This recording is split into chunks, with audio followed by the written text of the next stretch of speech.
تو اللہ تعالیٰ فرماتے ہیں اللہ یستہزئ بہم، اللہ تعالیٰ ان کا استہزاء فرماتے ہیں، ویمدہم اور ان کو ڈھیل دیتے ہیں، فی طغیانہم ان کی سرکشی میں، یعمہون وہ اندھے ہوئے جا رہے ہیں۔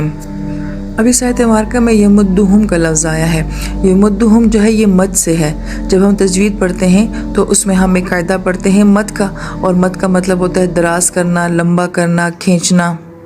اور اس لفظ کو یہاں پہ جو ہے نافرمانی کے لیے، طغیانہم کے لیے استعمال ہو رہا ہے کہ وہ اپنی سرکشی میں بہت آگے جاتے جا رہے ہیں، ان کی رسی بہت لمبی اور بہت دراز ہوتی چلی جا رہی ہے۔ اور طغیانہم کا لفظ جو ہے یہ غی سے ہے۔ غی کا مطلب ہوتا ہے حد سے آگے بڑھ جانے والا، جیسے کہ ہم اردو زبان میں باغی لفظ کہتے ہیں، وہ بھی اسی غی سے ہے۔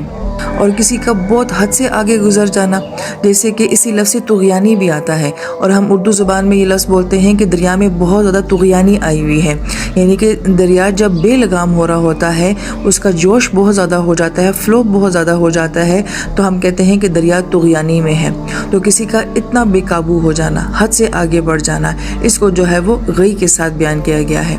پھر یعمہون کا لفظ جو آ رہا ہے یہ اندھے ہونے کے لیے آ رہا ہے۔ یہاں پہ دو لفظ ہوتے ہیں، ایک عمیہ ہوتا ہے، عین میم اور یا، اس کا مطلب ہوتا ہے آنکھوں سے اندھا ہونا، اور ایک عمیہ ہوتا ہے، عین میم اور ہا، جو کہ یہاں پہ یعمہون میں بھی استعمال ہو رہا ہے، اس کا مطلب ہوتا ہے دل کا اندھا ہونا۔